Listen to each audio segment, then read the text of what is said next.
What they gon' remember me by? I put my heart in the grind. I gotta pass the torch. Can't let my legacy die. What they gon' remember me by? I put my heart in the grind. I gotta pass the torch. Can't let my legacy die. Before I'm done, I really hope to leave a legacy. Hope the people that I love will all remember me. I pray that everything I've done, it ain't in vain, man. I just want my family blessed and not in pain. So tonight, I want to talk about living with confidence.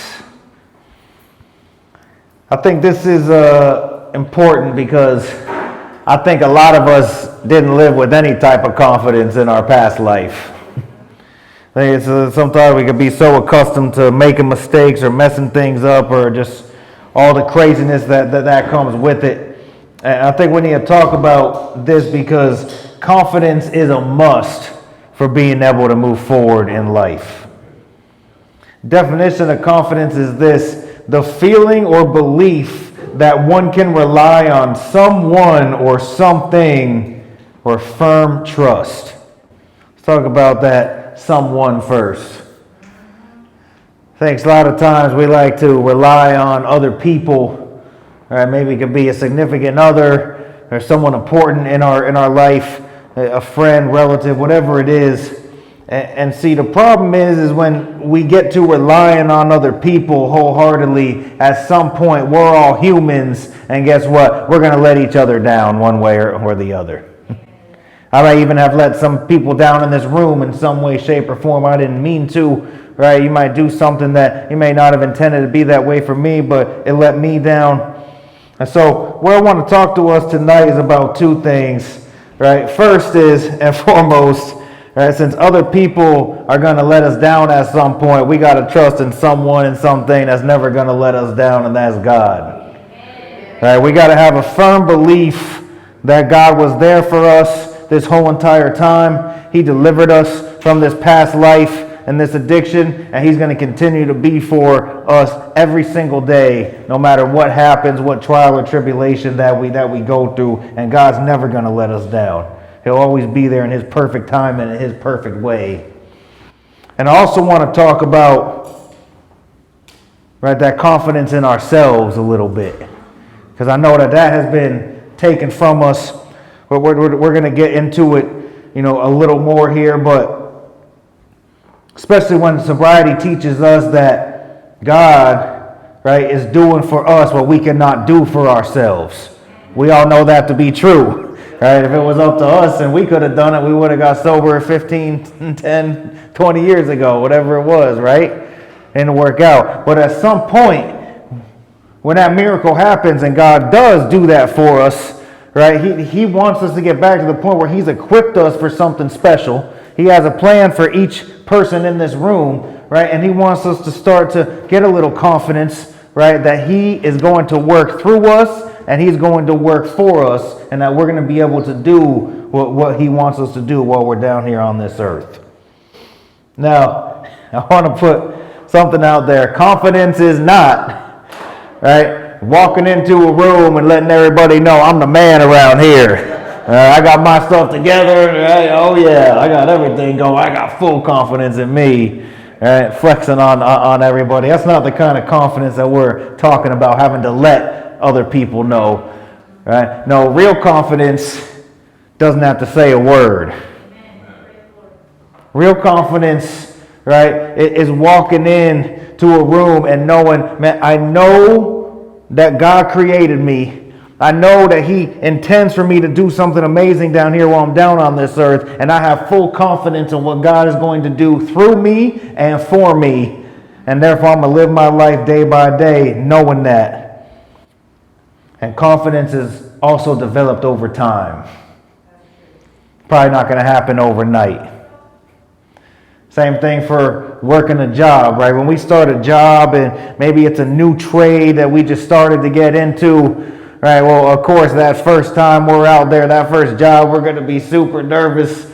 We don't really know what we're doing yet. We haven't learned what all these guys already know, and so it's not going to have that confidence in ourselves the first day a lot of times in those situations, right? But once we start to work in that trade, or doing construction or AC or whatever it is, right? At some point, you're going to get that knowledge, right? You're going to understand how to do the job. And then when you have confidence in yourself over time, you can walk into any new job that gives you an opportunity. You might have to learn a little bit how they do it, right? But you're going to have full confidence that you know exactly what needs to get done.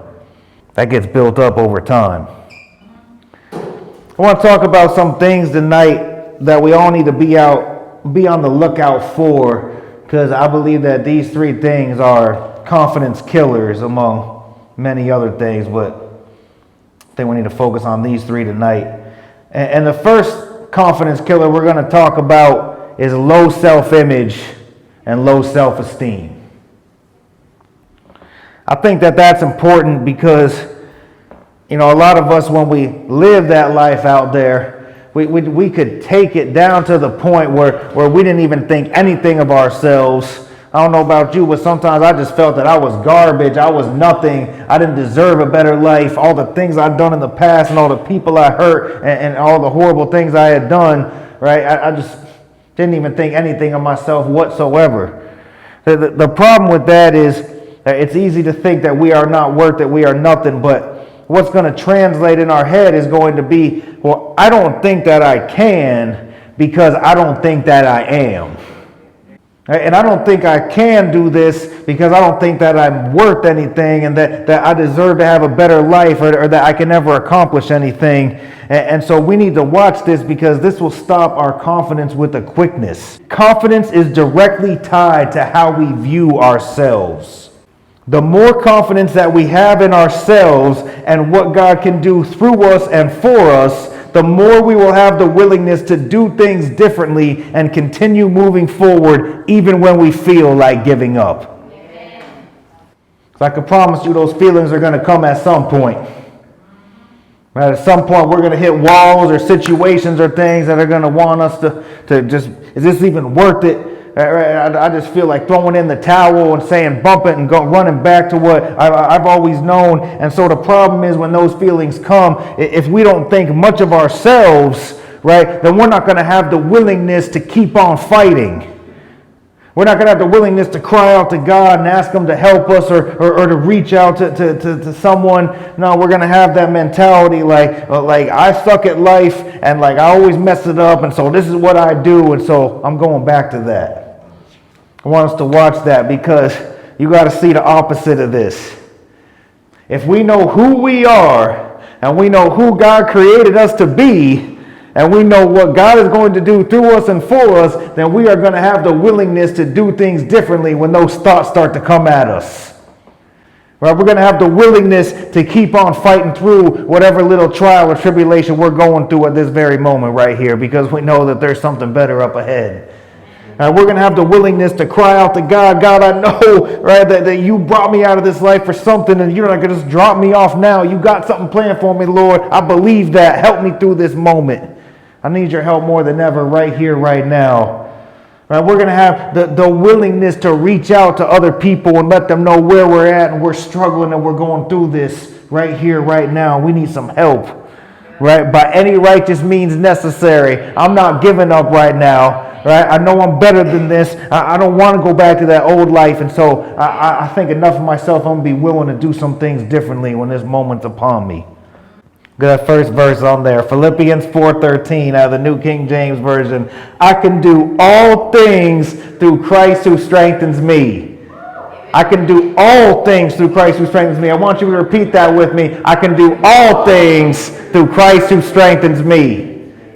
I can do what? All things. Wouldn't it be great if we all actually believed that? Wouldn't it be great if we all actually believed that? Well, we'd be walking into the place, putting that application in, slap it on the table. Can I speak to the hiring manager, please? Yes, sir. My name is Justin. I just want to let you know I'm a hard worker. I'm willing and able, fully confident I can do anything you ask me to do. Right? I'll show up on time. I'll be here every day. Right? I'm ready and able to work. We'd be walking in with our heads held high. You're going into to any meeting, not just low down and ashamed with our, downtrodden walking in. We can walk in with our head held high. Don't matter, we got a few days sober. You know what? There's something amazing that's going to happen in this meeting, or I'm going to hear something I need to. Right? God's working in my life. I'm sober. I'm happy. I can do all things through Christ who strengthens me. Right? We'd all walk a little higher. We actually believe that. We got to get that inside of us, guys. It's very important. We need to fully believe and embrace this verse. We need to fully believe and embrace this verse. I can do all things through Christ who strengthens me. We will make it through any and all situations that life tries to throw at us if we believe and embrace this verse.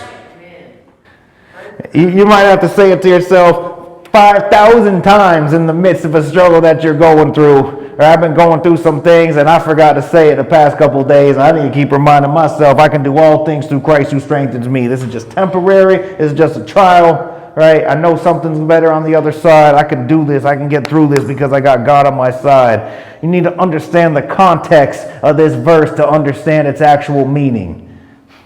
Right, when Paul's writing this in Philippians, God gave it to him because he's saying, man, it doesn't matter if I got everything in the world or if I got absolutely nothing. Right, I know the secret to being content every single day, Paul's saying, that's I can do all things through Christ who strengthens me.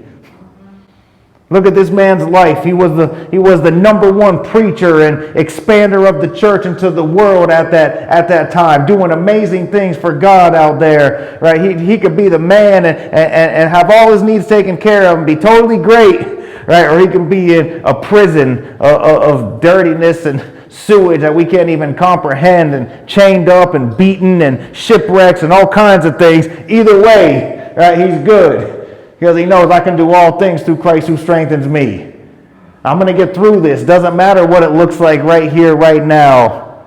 Right? I know who I am and what God's going to do through me and for me. And so therefore I can do all things through Christ who strengthens me. We got to get that on the inside, guys. And if we get that on the inside, we're not going to give up when these little things come against us like that. I want to talk about another confidence killer. And that's fear. We can have all kinds of fears across the board. There's a reason why that's on the fourth step and has its own whole section. Because a lot of us have fears that we came in to this sobriety journey with. And a lot of us have a fear of success. And we messed up so many times that sometimes it's like, man, I don't even know if I can get there. And if I did get there, would I be able to handle it? And we psych ourselves out before the miracle even happens, causes us to mess up. But ironically enough, tonight I want to talk about a fear of failure. And you'd almost think I got pretty accustomed to failing along the way. I don't really have that much fear of it, right? But see, what happens is we get accustomed to that life, right? But now that we moved in to this life of sobriety, sometimes it's like, man, what happens if I got to get another white chip?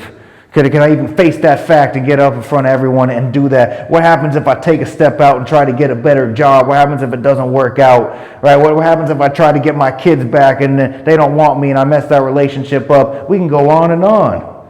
Right? I'm going to tell you something. Confident people do not fear failure. And there's a reason for that. And I'm going to ask you a question. I know everyone in this room, I know that all of us, every person in here has the potential and the ability to succeed. But I'm going to ask you, do you have the guts to fail? Are you going to be okay with failure? A lot of us have kids in this room. And when we were raising them, growing up from being a little infant to then being in that car seat, then they started crawling, and now it's time to try to start walking. And as we posted up in that hallway, and one person was here, another one sat across the way, and we started them on their little walking journey. I highly doubt that after they fell down the first few times, we were like, you idiot, you're just a failure. Go sit down on the couch. You can't even walk. You're not going to be able to walk the rest of your life. Right? And want to know what else is funny? The baby is not afraid to fail. The baby's not afraid to fall down, of getting hurt. You might have to coax them a little bit to keep on going if they do, right? But that is not a natural instinct.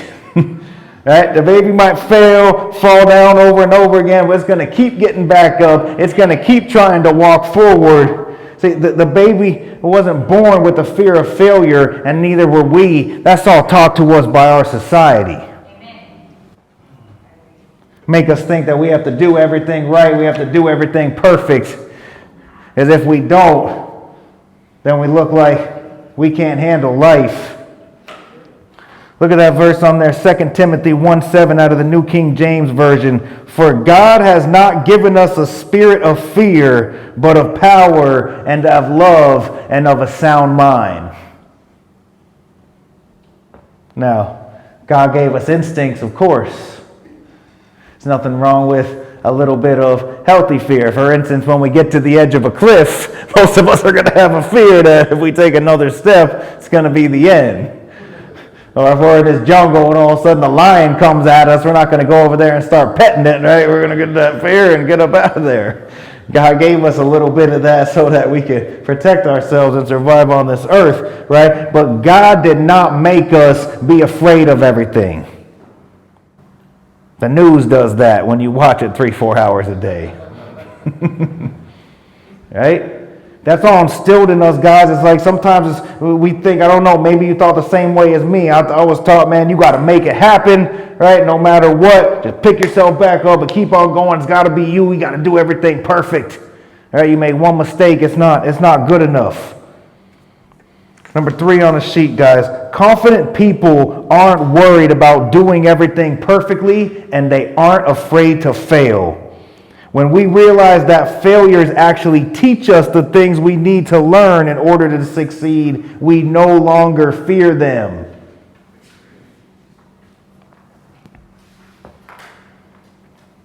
That's what failures do. They actually teach us the things that we need to learn in order to succeed. What happens when that baby's walking? It's learning every time it's falling. It realizes, oh wait, I can't lean too much this way or that way. I need to stand straight up. If I start to go, I can reach over and grab this table and everything's going to be fine. I'll just keep on going. I can fall into mom's hands on the other side. Everything we do in life, right? All those failures are teaching us what we need to know in order to be successful and to move forward. Right? This isn't about doing everything perfectly. It's okay to make mistakes.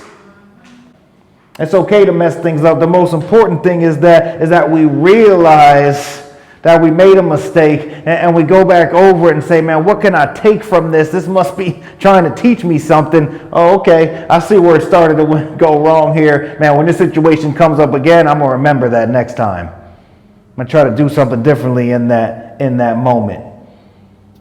It's okay to make mistakes, guys, as long as we learn from them. That's what mistakes and failures do. They teach us. Will we remain teachable? Will we remain teachable on this journey? Not be afraid to fail and have confidence that even if we do make mistakes, that's okay. God must be trying to teach us something through it. I want to talk about this last one. Whew. I think this is a confidence killer, man. Listening to other people's opinions of you. I think this will stab a hole in confidence quick. And the problem with this is, especially, I think we all somewhere have this deep desire to want to be liked by everybody. Right? We just want to be accepted and be cool with everybody. And sometimes if we live our life and we put everything on that, when someone starts to think differently of us and starts to come against us, and man, it can really hurt. It can really hurt when people that we trust and believe are on our side all of a sudden turn against us. I don't know about you, but I've had plenty of people in my lifetime. Man, you help them and give them everything they want. They're right there with you, but let you do one thing they don't agree with or doesn't go their way, and it's a total 360. And that can hurt when we hear things that people say about us, and we just wanting to be liked and wanting to be respected by everybody. And then if we let that permeate in our head, it could cause us to start questioning ourselves. Like, man, well, am I doing this right? Am I messing something up? Maybe what they're saying about me is true. Guys, it's time. If we got people in our life like that, right, it's time to go someplace else. We got to go where we're celebrated, not where we're tolerated. Other people's opinions of you don't matter. When we operate in God's will and do the next right thing every day, no person can stop us or do anything to shake our confidence. It's hard to remember sometimes because somebody could pop up out of nowhere and all of a sudden it just sends us into a frenzy, right? Questioning ourselves, am I doing the right thing? Look at Hebrews 13:6 out of the New King James Version. So we may boldly say, the Lord is my helper, I will not fear. What can man do to me? What can man do to me? I'm not talking about going the total opposite of this and being like, I don't care what nobody thinks. I'm going to do whatever I want and say whatever I want. That's not what I'm talking about, right? No, what I'm talking about is if we know that we're operating in God's will every single day, and we know that we're at least attempting to do the next right thing and being willing to make some changes and to step into what God has in store for us, man, it doesn't matter what other people's opinions of us are. If they don't like us for some reason or they don't agree with what we're doing and they're trying to slide us in public or whatever it is, man, we got to put that behind us and be like, man, that's not going to stop me from going where God's trying to take me. Doesn't matter what man tries to do to me, I got God on my side and I know where he's going to take me. And this is important, what we talked about. Go where you're celebrated, not where you're tolerated. Right? You got to get around people who are excited for your success, not intimidated by it. As some people, we try to share the good things that are going on in our life. It's almost like they become jealous and kind of spiteful of what's going on, and they don't want to hear about that, and it causes them to act some type of way towards us. I love everybody. We got to push those people outside of our life. And we got to get around people who are excited for us to move forward and want to see us do something amazing in this life. And we can help each other to go to that place all together. Not just one person better than the other. I'm talking people that have no ulterior motives. They don't want nothing from you. People don't want nothing from you. They just want to see you step into what God has in store. Develop that relationship with God and work on that sobriety every single day. And the rest is gonna follow. You can use this for your job as well. Right? I know sometimes with a lot of us, especially in the beginning, right, we got jobs that just pay us based on our time. It's all about just clocking in and clocking out, and you're going to get X amount of dollars for X amount of hours, right? At some point, I believe you could step into a place that's going to pay you based on your value. And they're going to see what you have to offer, and they're going to want to reward that. I want to share this last verse with you. Hebrews 10:35 through 36 out of the New King James Version says this. Therefore, do not cast away your confidence, which has great reward. For you have need of endurance, so that after you have done the will of God, you may receive the promise. Now this has a deep context to it. This is one of them things you got to read above and below. I'm just going to pull this verse out, right? But what's going on at this time is he's talking about things going on that these guys, even though that we've come to Jesus and we made a change and we're trying to improve our life, there are still going to be things that are going to come against us. There are still going to be things that are going to happen to us along the way. It may be persecution back then, and maybe different obstacles right now, but it's the same principle.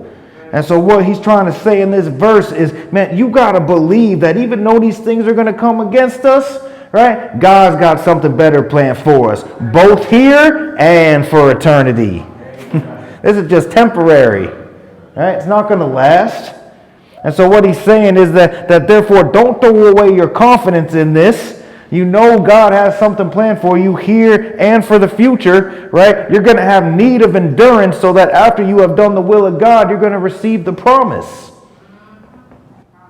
Our confidence is based on what we said, what God created us for, and that what he's going to do through us and for us. I want you to remember that. We have to believe that. And the promise that he's talking about right here is God does promise us that down here, right, that we're going to have purpose. Right? We're going to have a purpose-driven life, that we are going to be fulfilled, that he's offering us, right, a place that we can go to, that we can be satisfied, that we can find what we've been looking for in drugs and alcohol our whole entire life, that we can find at some point what God has in store for us, and we can start operating within his will every single day. It's an amazing feeling, right? Not free of trials and hardships. He never said that. That's why we need the endurance. That's why he threw that in there, right? We need the endurance to get through these hard things. But at some point, as we continue to operate in God's will, we're going to receive the promise, both now and for the future. Right, the promise that we get to spend eternity with God when Jesus comes back. The best part, that we're going to be able to see loved ones, family members, friends that we lost along the way. At some point, we're going to rejoin with them. Right, and that promise is going to come true for all of us. That's the best promise yet. The best promise yet. So I'm asking us to live with confidence while we're down here every single day, seeing those things that are going to try to take our confidence away and try to shake us, being willing to do some things differently when those moments come across our path.